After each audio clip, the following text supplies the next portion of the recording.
أهلا بيكم في ترافل كودز بودكاست، أول بودكاست في عالمنا العربي بيتكلم عن السفر. أنا مروة علي وحكون معاكم في كل بودكاست. البودكاست بتاعنا بيجاوب على كل أسئلتك عن السفر، بيعيشك في سفرية وانت قاعد مكانك، بيساعدك تاخد قرار هتروح فين وبالطريقة المناسبة ليك. خليك معانا هتلاقي كل اللي بتدور عليه. This is the final call for all remaining passengers receiving immediately boarding in 148.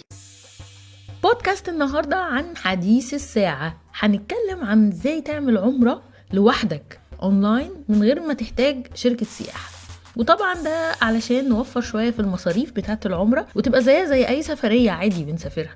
مش هنقعد نحكي كلام من على الويب سايتس. النهاردة انا جبت لكم معايا علي عمل فعلا التجربة دي وخدها بنفسه وحجز اونلاين وراح عمل عمرة من غير ما يكون معاه لا فيزا شنجن ولا فيزا يو اس ولا يو كي ولا حتى إقامة من الدول العربية اللي هي نزلت جديد. خلينا نشوف معاه التفاصيل كلمة كلمة. لو كملت معانا لآخر البودكاست هتعرف بالظبط دفع كام في كل حاجة وعملها ازاي وقعد مدة قد ايه وركب ايه. كل تفصيلة تمكنك انك تروح تعمل عمرة لوحدك هتكون موجودة جوه البودكاست ده. علي، شكرا جدا ان انت هتشاركنا تجربتك النهارده. التجربه بتاعتك يعني التجربه الحصان الرابح. اول حاجه عايزه اعرف الناس بيك. علي طارق انا عارفاه شخصيا، مش مجرد واحد راح عمره، هو صديق شخصي، اصبح صديق يعني عن طريق السفر. اتعرفنا وبقينا صحاب جدا، وعلي بيحب جدا جدا السفر. مش هقول رحال عشان هو بيشتغل حاجه تانية، يعني جزء من حياته السفر، جزء مهم من حياته، بس هو شخص very interesting، يعني عنده قصص وعنده خبرات مختلفه في وقت حتى قصير، بيقدر يعمل حاجات كتير جدا. فاحنا جايين مع حد بيحب السفر وبيعرف يسافر، وجايب لنا معاه اخبار تساعدنا كلنا ازاي نروح نعمل عمره. فعلي انا هسيبك تعرف نفسك، انا قلت تقديمه صغيره. يعني انا مش هزود حاجه على اللي انت قلتيه، يعني حاسس ان عايز اخش في الموضوع على طول اللي هو موضوع العمره، فيعني هكتفي بالمقدمه بتاعتك. تمام، يلا بينا. ماشي. هو انا بس هقول ادي بريف الاول عن الانواع المختلفه اللي موجوده عشان اوضح بالظبط ايه النوع اللي انا هشرحه. هو في الفتره الاخيره كان قبل كده كان على طول التاشيره بتاعت السعوديه اللي هي بتاعت العمره، يعني كانت بتتعمل عن طريق شركات السياحه. كان في كوتا معينه بتديها السعوديه لمصر، وبعد كده مصر وزاره السياحه بتوزع الكوتا ديت على شركات السياحه الموجوده. بيبقى ليهم كل شركه ليها عدد معين من التاشيرات بتصدرها للمواطنين. ده كان الواي جوز يعني قبل كده. بعد كده السعوديه عملت مبادره مؤخرا كده ان هي عملت منصه الكترونيه بيقدر من خلالها الافراد ان هم يعملوا تاشيره عمره هم لوحدهم بدون الرجوع لشركه سياحه. فدي كده نوع تاني من التاشيرات بقى متاح قريب. بعد ما اتعمل النوع ده، مصر عشان تقدر ان هي يعني تكنترول مين اللي رايح ومين والشركات تفضل عندها برضو البريفليج بتاع تاشيره العمره، عملت حاجه اسمها الكيو ار كود او كود المعتمر. من خلاله بعد الشخص ما بيحجز مع شركه بياخد كود المعتمر دوت ويقدر يروح. ففي بقى اللي هي التويك او يعني التركايه اللي هي بتتعمل انه لو حد عمل لوحده التاشيره الالكترونيه للعمره دي يقدر ان هو بقى يروح، بس بيروح عن طريق بلد غير مصر. فده نوع اللي هو نوع تاشيره العمره. في نوع تاني اللي هو تاشيره السياحه. تاشيره السياحه دي ليها نوعين، نوع اللي هو اون ارايفل، وده بيقدر يعملوا الناس اللي معاهم شنجن او فيزا امريكا، وده اللي هو بمجرد وصولهم بيعملوا فيزا اون ارايفل وبيدخلوا السعوديه عادي.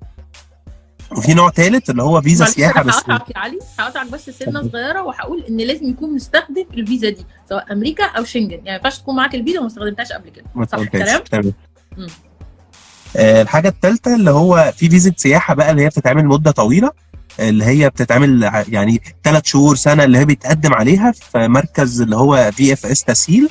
دي برضه اتعملت من ساعه ما السعوديه بدات اللي هو موضوع السياحه اللي هي موسم الرياض بقى وموسم جده والحاجات ديت، بقوا في ان انا اقدر اروح في ويب سايت كده اسمه انجاز، وبعد كده بعد ما بقدم عليه بروح مكتب اللي هو تسهيل اللي هو VFS تسهيل وبقدم عليها. ودي ناس كتيره جدا في الفتره اللي فاتت اترفضت يعني بدون اسباب واضحه بالنسبه لهم، بس ده اوبشن من الاوبشنز الموجوده. وفي ناس خدت سنه مالتيبل انتري، يعني بيقدروا ان هم يخشوا بيها اي وقت، وبرضه بيقدروا ان هم يعملوا عمره، بس ما ينفعش يروحوا في الوقت اللي هو بتاع الحج، اللي هو في الاغلب بدايه من شهر يعني ذي القعده لغايه فتره الانتهاء موسم الحج. لكن بيقدروا يروحوا عادي في مواسم العمره العاديه اللي هو حتى رمضان يعني. بس انا اللي وفي نوع رابع اللي هو بقى نوع الترانزيت، وده في ناس برضو عملته من مصر، ان هم يكونوا راجعين من مكان تاني غير مصر واللي انا عارفه يعني التجربه اللي انا عارفها كانت دبي. حد معاه فيزا دخول دبي، وبعد كده راجع من دبي لمصر عن طريق السعوديه ترانزيت، هيقعد لغايه 4 ايام. يقدر يعمل فيزا ترانزيت لو معاه فيزا دبي ومعاه تذكره طيران فيها مده معينه من الترانزيت، اللي هو يوم يومين 3 لغايه 4 ايام متهيألي اظن. بس هي مش لازم دبي، هي اي مكان فيه ترانزيت، يعني تكون مسافر بالظبط مثلا سعودي ايرلاينز ونازل ترانزيت. بالظبط بالظبط بينفع يتقدم عليها برضو اونلاين. انا مهم يكون عندي فيزا دخول المكان اللي انا رايحه، والترانزيت بتاعي مده معينه في السعوديه عن طريق سعودي ايرلاينز، بقدم عليها وبرضو باخدها ترانزيت، وبرضو من حقهم يعملوا عمره. مم. فانا اللي هتكلم عليه في كل دول هو الحاجه الوحيده اللي هي التاشيره الالكترونيه للافراد. طب انا دي اللي عايزه انا عملتها. التاشيره الالكترونيه دي بتاعه العمره، يعني هي مختصه بالعمره بس، صح؟ العمره هي دي اسمها تاشيره مدتها عمره. بقى كمده بقى بتبقى قد ايه المده بتاعتها؟ شهر، شهر. الفاليديتي شهر. ودي مش اقدر اقعد محتاجه شهر، محرم؟ مش موضوع محتاجه المحرم محرم. ده خلص خلاص. ما هقول لك يعني هدخل في التفاصيل بتاعت ماشي. المحرم دي، بس هي نظريا مش محتاجه محرم. اوكي. ساعات التطبيق فيه شويه مشاكل. طيب هو اول حاجه هم عاملين منصه الكترونيه. المنصه الالكترونيه دي اسمها مقام. مقام ديت انا بقدر ادخل من عليها، بلاقي اونلاين ايجنسيز، يعني شركات سياحه بس هم عاملين اونلاين بلاتفورم، ليهم اونلاين بلاتفورم بقدر اعمل من عليه حجوزات. تمام. فانا ببدا اول خطوه بعملها ان انا ابدا اختار شركات اللي هو الاونلاين ايجنسي اللي انا هحجز عن طريقها العمره. حلو. في بقى اختلفت الاقاويل. انا دخلت جربت معظمهم، يعني جربتهم كلهم، بمشي معاهم خطوات عشان اشوف الفروقات في الاسعار، عشان اشوف الفروقات في الاوبشنز الموجوده فيهم. فانا مش هرشح حاجه معينه، بس هرشح للناس كلها ان هي تشوف اكتر من اونلاين ايجنسي. تمام. الاونلاين ايجنسيز دول اللي هم موثقين من وزاره الحج والعمره ان هم يقدروا يعملوا هذا النوع من الفيزا. تمام. يعني انت اصلا ما بينفعش تخش تقدم على الفيزا لوحدك، انت بتخش تدور على ايجنسي على البلاتفورم، بعد كده هم يقدموا لك على الفيزا. بالظبط، عشان اقدر اعمل مع الايجنسي دي باكج. بس انا بعمل انا الباكج الخاصه بيا، يعني انا بتيلر ماي اون باكج، عند بختار واحد كده منهم بقى. عند اي واحد منهم بالظبط. بس لازم يكون في واحد في الموضوع، يعني لازم يكون في وسيط في الموضوع. الوسيط ده اونلاين ايجنسي. الفرق ان انا كشخص بحجز مع اونلاين ايجنسي، والفلوس اللي هي تكلفه التاشيره بتبقى في الاخر 300 ريال، مش الارقام المبالغ فيها اللي هي بتكون مع الشركات. اوكي. تمام. وهي طيب انا بعد ما الايجنسيز دي سعوديه صح كده؟ مش كلها، يعني هم بس موثقين من وزاره الحج والعمره، بس مش كلها سعوديه. يعني انا في الاخر اللي حجزت معاها كانت شركه هنديه، اوكي، يعني بس اكتشفت ان هي ياخدوا كولومبيه. اللايسنس يعني. لما بندخل على الاونلاين ايجنسيز دول بنلاقي ان احنا عشان نقدر نعمل باكج عمره محتاجين نختار 4 حاجات، يعني محتاجين نختار 3 او 4 حاجات. اول حاجه هو بيسالني انت الخطه بتاعتك ايه؟ انت هتعمل اقامه، الاكوموديشن بتاعك هيبقى في مكه فقط ولا مكه والمدينه؟ فدي اول سؤال كده. عشان بعد ما بجاوب على السؤال دوت، بعد ما بحط ان انا هقيم مكه بس او مكه والمدينه، ببدا اختار الاكوموديشنز بتاعتهم بالليالي بتاعتهم. فانا عملتها مكه بس، وهقول قدام ليه عملتها مكه بس. تمام. اوكي. هفترض ان انا عملتها مكه بس وهكمل، وهبقى اقول قدام اختياري ده كان ليه. فانا تمام. اخترت مكه بس واخترت عدد الليالي. بعد ما اخترت عدد الليالي، اول حاجه انا محتاج اختارها هو الاكوموديشن. بيبدا يدخل لي زي المواقع بتاعه حجز الفنادق بالظبط. بيبدا يطلع لي اي شركه من دول عامله يعني انترفيس زي الشركات بتاعه بوكينج، زي الحاجات كلها اللي احنا عارفينها، يعني اجوده. امم. فببدا ان انا يظهر لي فنادق، اعمل الفلترز اللي هو عايز اشوف مثلا من اقل سعرا لاعلى سعرا، عايز اشوف حاجه بريتنج معينه. بعد كده بيطلع لي السعر بتاعها، ببدا اختار الاكوموديشن المناسب ليا. اشوف بقى لما ادخل على اي اكوموديشن اخد اسمه واشوف على جوجل ماب مثلا قريب قد ايه من الحرم. اشوف لو ولا هو في المدينه اشوفه قريب قد ايه من المسجد النبوي، وهكذا. يعني انت اخترت اصلا خلاص مش الاكوموديشن. بتحتك بحد، انت كل الموضوع اونلاين كانك داخل عادي على بوكينج وكده وبتحجز، بس عن طريق مظبوط ايجنت، وهم مظبوط اسعارهم بتفرق عن بعض، صح يا علي؟ مظبوط. بتفرق بقى بيزد على ايه؟ على انواع الاوتيلات اللي كل بلاتفورم عليه، ولا مثلا في سيرفيسز مختلفه، يعني في حد بيقدم حاجه غير التاني؟ بس اول حاجه بالنسبه للاوتيلات اسعارهم مختلفه زيهم زي المواقع، لما تلاقي مثلا اجوده سعر معين وبوكينج سعر تاني. تمام. فدي ادي كده في فرق بيحصل في دي اول اوكي. حاجه. بعد كده ببدا اختار اللي هي حاجه اسمها الترانسبورتيشن اللي هو المواصلات. في الاغلب كلهم نفس السعر، بس بقى هي التركايه بتاعت مكه بس دي هي اللي عملتها عشان موضوع المواصلات ده. المواصلات عاده اللي هو لو انا واخد جده اللي هو المطار اللي انا باجي عليه جده مكه جده، لو انا واخد مكه بس اكوموديشن ساعتها بتكون 1000 ريال، في حدود 1100 ريال. امم. وده رقم مبالغ فيه بالمناسبه، يعني لان اه. المواصلات هنا لو انا هروح رايح راجع بعربيه خاصه هتبقى في حدود ال 500 ريال، ده لما طب انا عايز اسال تكبر حاجه، قوي. هو المواصلات دي ايه يعني؟ ده اتوبيس ولا ده ايه؟ ولا دي عربيه عربيه خاصه، خاصه بتجيلك؟ عربيه خاصه. مفيش حجز في مم. الباكج بتاعت العمره دي غير عربيه خاصه. تمام. اوكي. فدي عربيه خاصه بتستقبلني من المطار، تاخدني توديني على الفندق اللي انا هكون في اخر الفتره بتاعتي، بتاخدني من الفندق توديني المطار. كل المواقع ب 1100 ريال لو انا واخد مكه بس. لو انا واخد مكه والمدينه حلو. بتبقى ب 2000 ونص ريال او 2200، يعني اللي هو الضعف الرقم. انا بقى باخد اللي هي مكه بس عشان كده، عشان السبب ده، لان انا لو خدت مكه بس وحجزت اي فندق في مكه، بعد كده انا مواصلات المدينه دي ممكن اعملها لوحدها ب 200 300 ريال اكون رايح وراجع، مش ب ده 1000. لوحدك بقى، بره الايجنسي لوحدي اصلا. بقى بره بقى الايجنسي، انا اصلا خلاص هعمل التاشيره وبعد كده هاجي اتعامل بقى في البلد. معاك. فانا عشان كده بس اخترت موضوع مكه بس، وعملت اوكي. الحجز بتاعي على مكه بس. وده هم هياخدوك منها للمطار في الاخر، يعني مثلا سي لو انت 10 ايام، فانت هتخش اول ال 10 ايام وتطلع اخر ال 10 ايام، ملوش دعوه في النص انت مظبوط قاعد فين، مش مرتبط بحجز مظبوط الفندق. مظبوط. تمام. الحجز الفندق خلاص لو انا عملته في مكه هيبقى الفندق الحجز ده عندي متاح لي المده كلها. ممكن بقى انا اعمل اللي هو بروجرام المدينه ده مع نفسي خالص اه بقى بس بعيد قصدي عنهم. الاوتيل، يعني انت مثلا سي هتروح المدينه مثلا يومين مثلا، فالاوتيل اللي هو اللي انت حاجزه في مكه ده هيفضل محجوز باسمك وهتفضل دافع ثمنه، ولا هينفع تغير بعد كده؟ هو انا ممكن اعمل حاجه تانية، ممكن ان انا اعمل اللي هو ااجل معاهم اللي هو العوده بتاعتي. يعني انا مثلا احجز مم. مثلا الرحله كلها مثلا 5 ايام واخليهم في مكه. كده كده اه. الفاليديتي بتاعت الفيزا شهر. حلو. وبعد كده بعد ال5 ايام بتوع مكه احجز انا ايام تانية في المدينه واغير ميعاد العربيه اخليه يجي لي بعد ما اخلص خالص في لا مكه. ده انت بتلعب لعبه عالي، ده انت واحد اه رايق ما يعني مقطع بطاقته. عاجبني بس دماغي يا علي، في يعني فاهم انتوا بتعملوا ايه؟ ده احنا مصريين. كمل يا علي. فده كده ايه الجزء بتاع الترانسبورتيشن. فانا برشح ان هو يتعمل مكه بس حتى لو ناوي اروح المدينه، عشان اوفر ال 1000 ريال دول. اغلى وسيله مواصلات ما بين مكه والمدينه رايح راجع هي القطر، وانضف وسيله مواصلات بيروح في 3 ساعات، مع ان الطريق كعربيات بيروحوا في 4 و5 ساعات.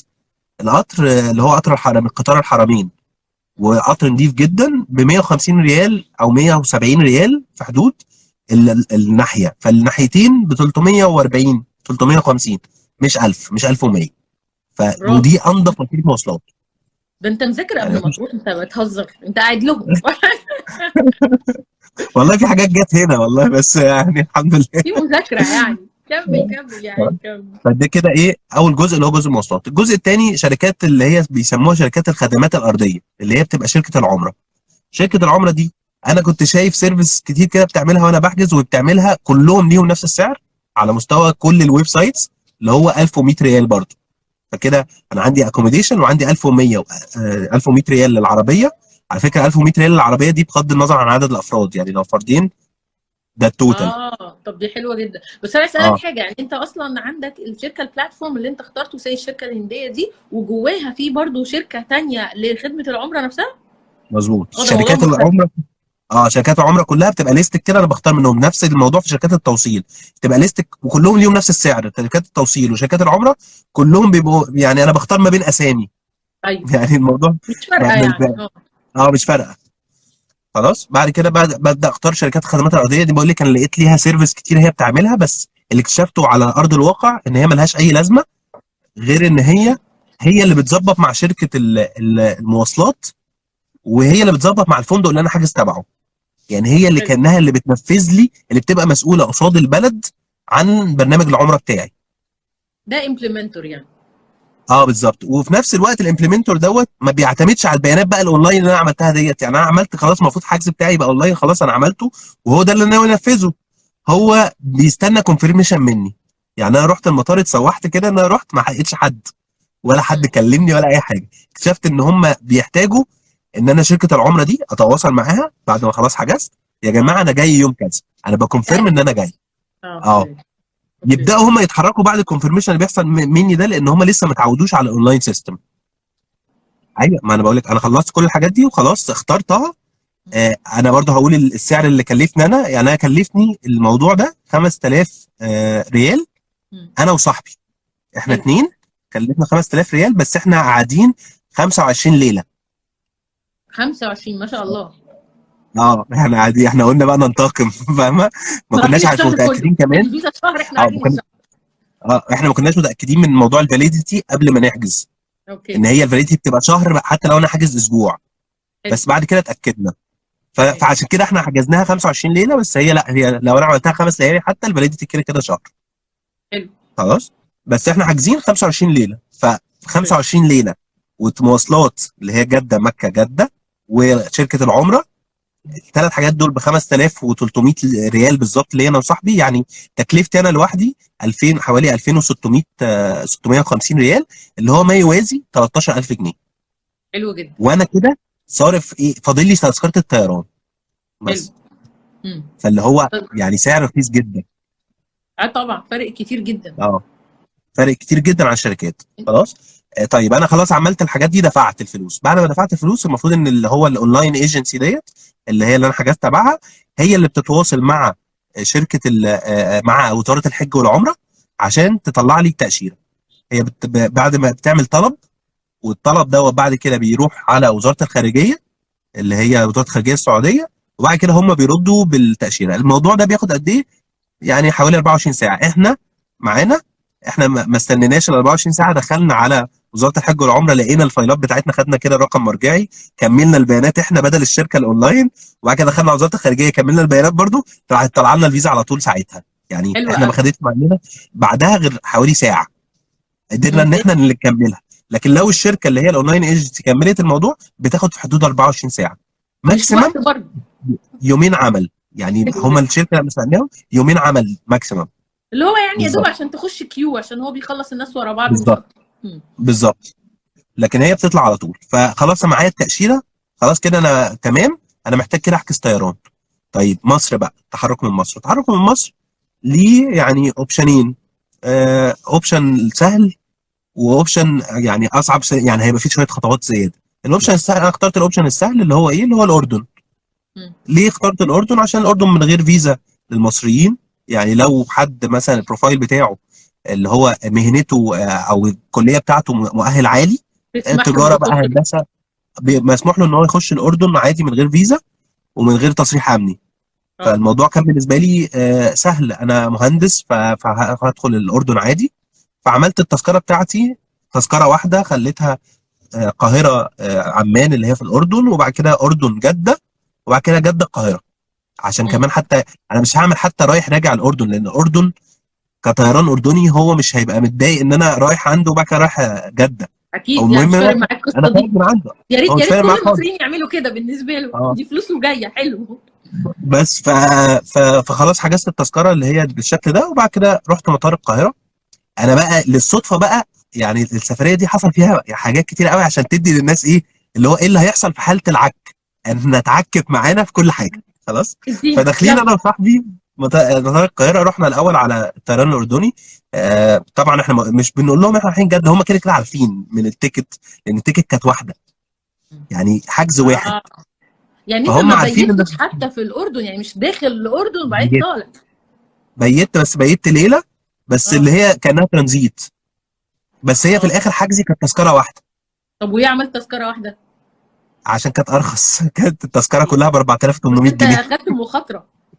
عارف. يعني ما انا بقول لك سبحان الله، يعني المخاطرات جت عشان تطمن الناس من اللي احنا عملنا كل الحاجات الغلط بالظبط اللي هي ممكن تبقى فيها ريسك. يعني مش ممكن فانا عملت الريسك كله للاخر، فاهمه؟ ايوه انا لو لسه واعمل مجنون بقى هناك، خلاص انا رايح الاردن انبسط وبعدين اسافر من هناك. لا انت بتوريهم انا رايح السعوديه لو حد لا بيسال كده. انا وفيستا قلت كمان مش فيزا عمره، يعني مور اوفر، مش اه كمان فيزا سياحه. ومعكش شنجن ومعكش امريكا، وانا كده بقى هو ده النظام. انا قلت ان انا تخيلي كان ساعتها ان الريسك محسوب، لان انا داخل على طيران اردني وهو ما عندوش مشكله ان انا اروح جده. وبعد كده لما ادخل على الجوازات، انا معايا تذكره للاردن، بس انا معايا تذكره. فكنت بفكر حتى اعمل تذكره فيك عوده من الاردن وما عملتهاش، رحت من يلا غير ما اعملها. بقى. اه. فحصل ايه بقى؟ فدخلت انا على الجوازات. رايح فين؟ انا دخلت الاول المطار اللي هو على الشركه الاردنيه، ما عنديش اي مشكله خالص. دخلت رايح الجوازات. رايح فين؟ الاردن. رايح تعمل ايه؟ سياحه. اتفضل. ختم لي وعديت، بس ده كده. حلو. طب ليه بقى؟ طب الاوبشن بقى التاني بتاع المشكله عند صاحبي. ايوه. صاحبي اه. صادق قوي. ف والكذب تقيل عليه. فهم سالوه رايح فين؟ قال لهم رايح الاردن. قالوا له هتقعد قد ايه؟ قال لهم هقعد ليله واحده عشان رايح بعدها جده، عشان رايح اعمل الله. عمره. قال لهم في الله. الجوازات كده. اوف. فهم قالوا له ايه ده؟ لا استنى بقى، ده انت قصتك قصه، لان هم هيسالوه على الكيو ار كود. فين كود طبعا. المعتمر؟ اه. فقالوا له انت معاك كود معتمر؟ قال لهم لا. فجابوا يعني كونسلته، يعني الضابط اللي كان معاه جاب ضابط تاني، وراح قايلين ده قصته ايه، ده رايح دلوقتي هيعمل عمره ومعهوش كيو ار كود. وبعد كده في دقيقتين قرروا ان هم يوافقوا ويعدوا عادي جدا. طب انا عايز اسال حاجه دلوقتي، الفيزا بتاعت العمره بتبقى مش على الباسبور صح؟ مش على الباسبور، ورقه خارجيه. اه. طيب ما فيش السياحه كذلك، يعني هو ممكن يكون سياحه ممكن يكون عمره، امال ليه دي اسيومد انها عمره؟ ولا هو قال لهم انا رايح اعمل هو عمره؟ قال لهم هو قال لهم انا بقول لك، هو ما الراجل ده سابلهمش. الراجل ده ما تعرفنيش عليه. هو كان صريح وقال لهم. ففي الاخر احنا عرفنا ان هم حتى بعد ما عرفوا هم عدوه. ما هم يعني مش عايزين يغلسوا، قال لك ده رايح يعمل عمره بس. اه. بس هو ليه يحكي التفاصيل الاوفر دي؟ هو سلم على طول.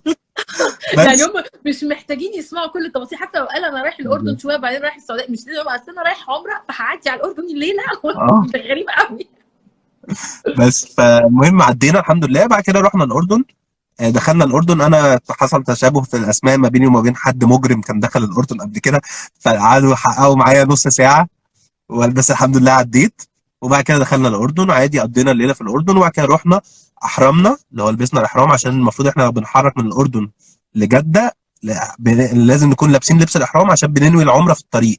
في حاجه اسمها الميقات في العمره، اللي هو اماكن اللي انا المفروض البس الاحرام وانوي العمره وانا فيها، فدي بتبقى في الطياره.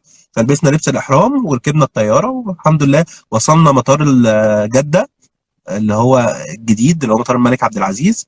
لما دخلنا الاجراءات بجد حصلت في ربع ساعه، يعني احنا خرجنا من المطار في ربع ساعه. يعني خرجنا من الجوازات، يعني الموضوع كان بسيط جدا. مش ولا حد شاف السعوديه فاكسين بقت حته ولا حد ثانيه، شاف يعني حاجه. السعوديه راحت حته ثانيه، هي السعوديه قررت اه. انها تبقى حاجه ثانيه وبقت حاجه ثانيه خلاص. اه. لا المطار نضيف جدا والتعامل حلو جدا وسريع. لما انا دخلت وما لقيتش بقى حد، بقى ما لقيتش بقى شركه العمره ولا لقيتش حاجه، بدات اتواصل مع وزاره الحج والعمره هناك. كلمت بقى، جبت خط واتصلت بيهم، تابعوا معايا كل خطوه. ان هم بقى ازاي بقى هم هيبهدلوا شركه العمره دي، اللي هم ما جابوليش حد لغايه ما جابوا لي ناس، وناس من مكتب الوزير كلموني وتابعوا معايا اه. كل حاجه لغايه ما وصلت الفندق. لان انا اتاخرت كمان على العمره بتاعتي، وكنت عامل بقى اللي هو في تطبيقين للعمره. الناس المقيمه في السعوديه لازم يحجزوا وقت عمره، وهم بيرخموا جدا على المقيمين. الناس الاجانب لا. فانا كنت عامل العمره يوم وصولي. طبعا اتاخرت في المطار. فلما مكتب الوزاره دوت، اللي هو وزاره الحج والعمره، طمنوني ان هو لو انت عاملها النهارده حتى لو اتاخرت في الوقت عادي هتدخل. ولما رحت بقى على ارض الواقع، ما حدش سالني اصلا على حاجه حلو خالص. انا قوي. دخلت، انا لابس لبس الاحرام، عدي ده باب المعتمرين، عدي يدخل.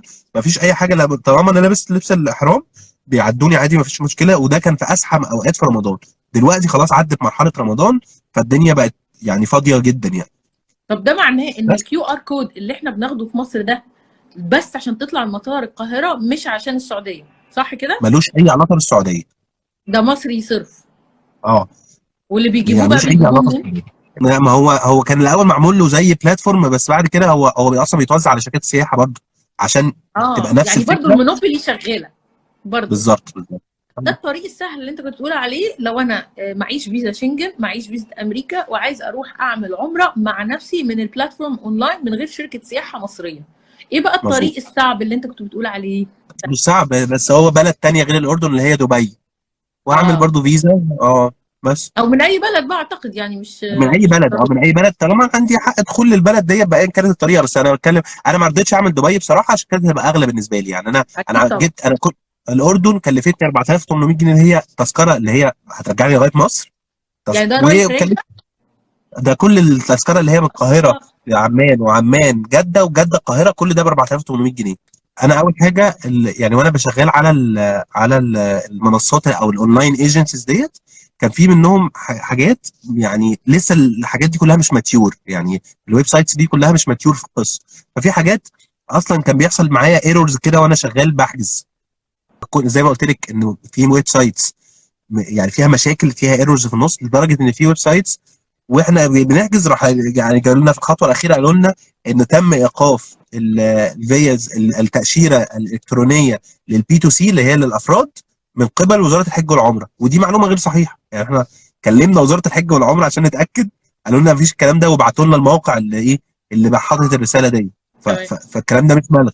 بس الموضوع المحرم في ويب سايتس بتفرض اللي هو، وانا ماشي في الخطوات عشان هم عارفين ان هو دي حاجه كانت موجوده، بتفرض موضوع المحرم. اللي انا بس بنصح الناس بيه ان هي تجرب كل المواقع. اوكي. انا جيت مثلا في الموقع اللي انا كنت بقدم من عليه، هو طلب الريليشن شيب اللي ما بيني وما بين صاحبي، وحاطط بقى ايه في الريليشن شيب ديت، حاطط بقى اللي هي اوبشنز يعني ما تنفعش، اللي هو هازبند، سون، فازر. فلقينا ايه، لقينا فازر ان لو، فقمنا عاملينها فازر ان لو ان انا حماه. خلاص. ايوه. وبعد كده جايين برضو طالبين برضو المحرم، كاتبين حاجه اسمها محرم اي دي، طالبينها كبيان او كملف اجباري.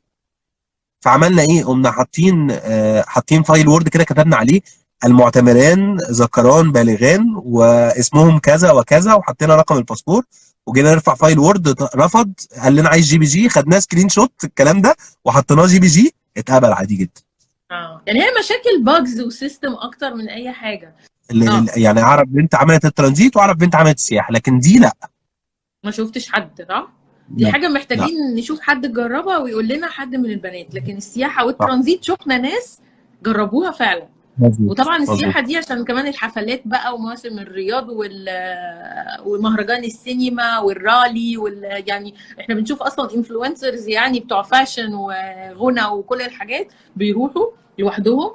فموضوع السياحه بقى مفتوح تماما من غير محرم. لكن موضوع العمره اللي على المنصه دي ما شفناش حد لغايه دلوقتي قدر يعمله. هاويفر ما فيش حاجه واضحه بتقول ان ده ممنوع، صح الكلام؟ والحاجه الثانيه مظبوط، والحاجه الثانيه اللي اي حد بيروح سياحه من حقه ان هو يعمل عمره. ده برضو شيء ناس يعني غالبا ناس كتير عملته الفترة اللي فاتت، بس برضو بنأكد عليه ان ده ينفع. وكمان طبعا القصة بتاعت فيزا شنجن ويو اس اي لو مستخدمها قبل كده، ده برضو بينفع تخش بيه فيزا اون ارايفل. الاردن بدون تصريح امني لازم مؤهل عالي؟ ده سؤال. اعتقد ان لازم يكون في مؤهل عالي عشان اصلا يرضوا هم يدخلوكي في الاردن. يعني مؤهل التصريح الامني ده اجراء مصري، ولكن دخول الفيزا اون ارايفل لازم يكون في مؤهل عالي. صح يا علي، ولا عندك حاجه ثانيه تقولها لنا في مظبوط. القصه دي؟ لا مظبوط. ولو حد يعني هو يعني مؤهله مش عالي، هو محتاج ان هو يعمل تصريح امني وما يبقاش مضمون خلاص دخوله، فلا يعني ساعتها ما رشحش الاردن اصلا، لان ساعتها هيبقى عنده مشاكل جوه الاردن. يعني الحل الثاني ان الاردن بالنسبه له تبقى ترانزيت، بس برضه لازم يكون فاهم ان موضوع الاردن يعني في قلق بالنسبه لاي حد مؤهله مش عالي. بالظبط. ده ناس كتير اتكلمت فيه الحقيقه. يا علي كنا عايزين نعرف عن تفاصيل بقى قعدتك هناك في السعوديه. احكي لي عن السعوديه. ماشي. يعني اول حاجه خليني اقول بس الاول اللي هو انا اصلا اول ما دخلت سبت حاجتي طبعا في الفندق، وبعد كده نزلت اعمل العمره. هو اول حاجه انا مش هينفع اقول احكي تفاصيل السعوديه قبل بس ما اقول ان هو الموضوع بالنسبه لي كان عشان دي اول مره ادخل فيها السعوديه، وانا داخل اول حاجه اعملها هي عمره. فانا اول يعني نظره للكعبه كانت ان انا داخل بعمل مناسك عمره. فالموضوع كان يعني بجد رهيب. يعني احساس يعني انا ما عمري ما تخيلته قبل كده، حتى تخيلت ان انا احسه قبل كده. الحاجه الثانيه ان انا قعدت احفظ بقى اللي هو زي شغل زمان بتاع ثانوي، قعدت احفظ المناسك كلها قبل ما اروح، عشان ما كنتش حابب ان انا يبقى معايا ورقه او ابقى ماسك الموبايل. كنت حابب ان انا اعيش المناسك كلها يعني بشكل عفوي، يعني اللي هو انا عارف الحاجات خلاص. فقعدت بقى اسمع انا وصاحبي واحنا في الاردن نسمع لبعض وكده. وكان موضوع العمره كان جميل جدا، وبيخلص في ساعه يعني، مش وقت طويل، عشان بس لو ناس هتعمل ترانزيت تبقى عارفه حدود الوقت بتاع العمره، يعني حدود ساعه مثلا. مم. الحاجه التانيه الاكل. الاكل في السعوديه يعني منتشر جدا الاكل طبعا، واسعاره مش رخيصه. الاسعار عامه في السعوديه مش رخيصه يعني. التحركات كلها معظمها تكاسي. الاتوبيسات الموجوده حتى بتبقى يعني الموضوع مش سهل في المواصلات. دايما بنركب تكاسي او عربيات ماشيه في الشارع بتعرض عليكي مواصلات للحرم، او رجوعا يعني انا راجع الفندق، لان انا حاجز طبعا الفندق انا حاجز ارخص حاجه، فبعيد عن الحرم 12 كيلو، فبحتاج كل يوم ان انا اركب مواصلات. المواصلات دي بقى عارفه اللي هو مونوبلي بقى، اللي هو عربيه تقف فيها شخصين مثلا، كام 10 ريال 20 ريال. كان متوسط بالنسبه لي مثلا 15 ريال، اللي هو بدفع مثلا ما يوازي يعني مثلا 150 جنيه في اليوم عشان اروح وارجع. طيب وده غلطة؟ يعني الأحسن إن إحنا نسكن جنب الحرم حتى لو أغلى شوية بدل المرمطة دي، صح؟ بصي، هو طبعا الوقت اللي انا كنت رايح فيه كان وقت رمضان، فكانت الحاجات اللي قريبه من الحرم ديت اضعاف السعر، يعني ضعفين 3 اضعاف السعر اللي انا حاجز بيه. الاسعار بتقل جدا اللي هو في الاوقات اللي هي غير الموسم، اللي هو انا كان في فنادق في المدينه عايز احجزها، كانت سعرها مثلا متوفر اونلاين اقل حاجه 500 ريال في المدينه، هتبقى حاجات ب 100 و150 ريال في الليله. يا أوكي، اه يعني يعني هاي سيزون، رمضان هاي سيزون، فعشان كده أسعار يعني تريبل دبل عاليه جدا. وتريبل. اه، ميزه جدا ان الشخص يقعد قريب من الحرم او في قريب من المسجد النبوي في المدينه، بالذات بقى بعد رمضان. لان انا دلوقتي في رمضان انا كنت بروح لو رحت مثلا قبل المغرب، يعني عندي مغرب وعشاء وتراويح وتهجد، وبعد كده ممكن استنى لغايه الفجر كمان، ففي صلوات كتير. لكن في الوقت فانا عادي ان انا اروح وافضل قاعد وبعد كده اروح. لكن دلوقتي الصلوات اقل لان مفيش تهجد ومفيش تراويح، اه. فبالتالي عشان الشخص يروح كل صلاه ويرجع لو هو بعيد هيبقى الموضوع صعب بالنسبه له. فطبعا يعني لو حد لقى مكان يعني قريب من الحرم وسعره كويس مناسب، اكيد افضل من مليون مره. عايز اسالك يا علي سؤال مباشر، اخر سعر سمعته من مصر للعمره لو رحت تبع شركه سياحه كان كام؟ 35,000 جنيه. 35. انت كلفك كام لو حد هيطلع؟ انت طبعا قاعد مده طويله، خلينا ناخد المده الطويله، يعني شهر ده اراوند كلفك كام الشهر؟ يعني التكاليف اللي هي بتاعت الحجوزات كلها 17، مم. وبعد كده مصاريفي انا هناك. مم. فمصاريفي انا هناك لحد دلوقتي يعني انا صارف لحد دلوقتي مثلا ممكن اكون صارف 2000 جنيه مثلا، مم. اللي هو صارف بتاع حوالي 1000، لا حوالي 500 ريال يعني 2000 ونص صارف. يعني حوالي 2000 ونص ل 3000 جنيه لو مم. دلوقتي. طبعا لسه قدامي حوالي اسبوعين 3، فممكن اصرف لي مثلا حوالي مثلا 1000 ونص ريال كمان، فهيبقى التوتال 10 على ال 17 اللي انا صرفتهم يعني. مم. يعني احنا بنتكلم ان لو حد طالع عمره، العمره اللي بتبقى تبع شركه سياحه بتبقى بحدود اسبوع 10 ايام، صح كده؟ اه، بتبقى في الحدود ديت. اه. وبتاعت رمضان دي طبعا بتبقى سوبر دوبر اكسبنسيف، اه يعني يعني اعتقد 35 دي برضو مش في رمضان، صح؟ ما اظنش. اه. اه. فاحنا بنتكلم ان احنا لو حد اسبوع بس يبقى بنتكلم ان هو بدل 35 صرف 20، صح اه، كده؟ بالظبط بالظبط. اه، في الحدود دي. فالفرق كبير جدا يعني. يعني لو هي مثلا واحده وجوزها او واحد واخوه، يعني اتنين، وكمان هيقعدوا مع بعض مثلا في فندق واحد وبيتحركوا مع بعض، عربيه واحده في المواصلات، الكلام ده، فاحنا بنتكلم في توفير حوالي 30,000 جنيه. ده اللي هو مظبوط. بني ادم تالت يجي معاهم فور فري، اتنين ومعاهم واحد اه. يعني مجانا. انا فبجد. عايز اقول حاجه كمان بخصوص المواصلات. لما كنا بنقول على السكن بعيد عن الحرم، في كمان عندهم حاجه اللي هي اسمها حافلات مكه. اه. حافلات مكه ديت يعني لو الفندق، يعني ممكن تساله اسئله، اللي هو لو الفندق بعيد تساله هو بيعدي يعني قريب منه محطه من محطات حافلات مكه ديت ولا لا، لان حافلات مكه دي فور فري شغاله 24 ساعه.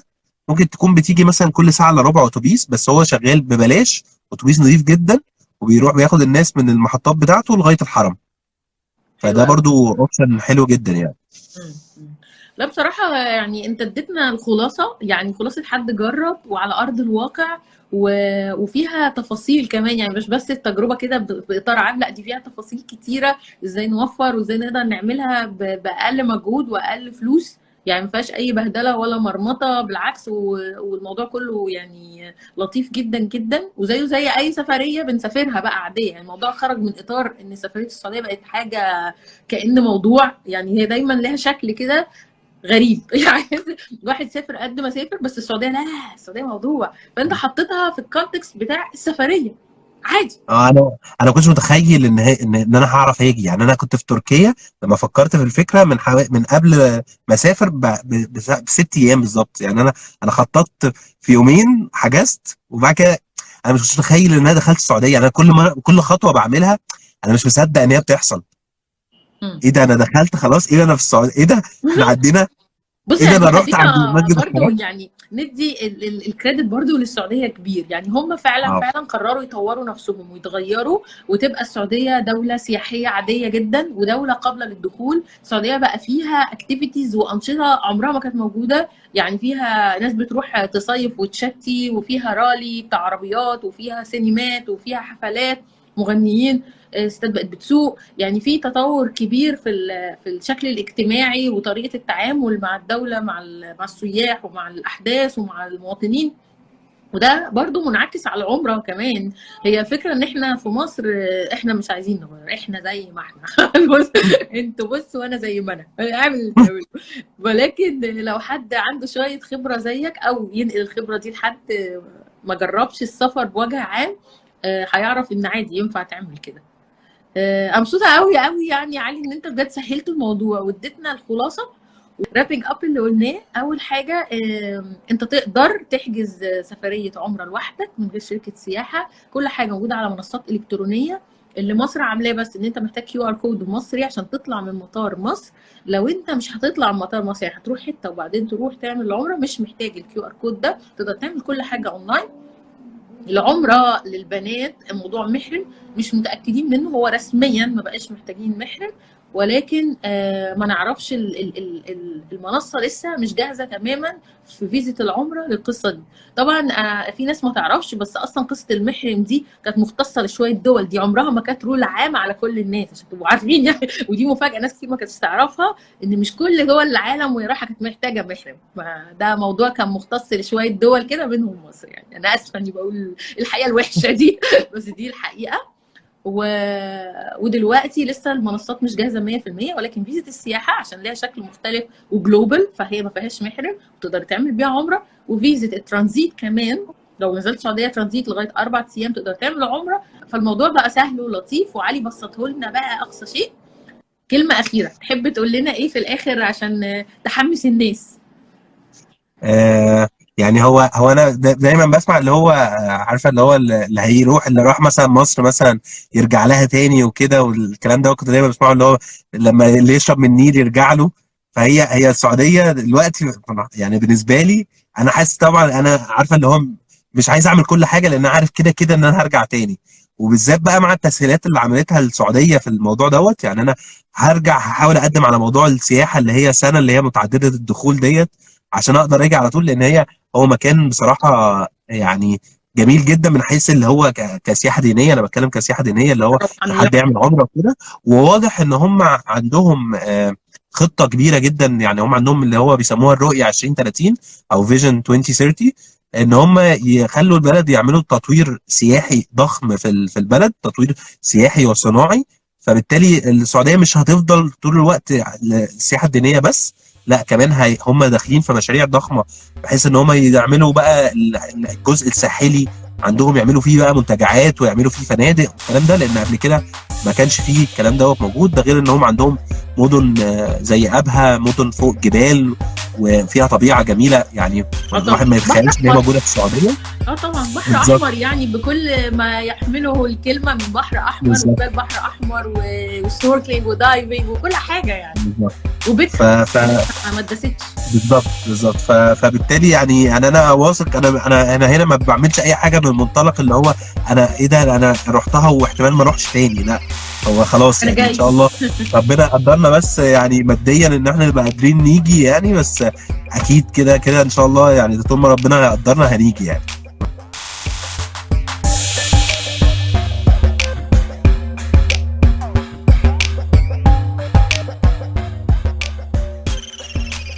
لو وصلت للحته دي من البودكاست يبقى الموضوع عجبك. علشان تسمع بقيه الحلقات اللي بتنزل كل اسبوع تعمل سبسكرايب على البودكاست وتعمل لايك للفيسبوك بيج بتاعتنا Travel Codes Podcast.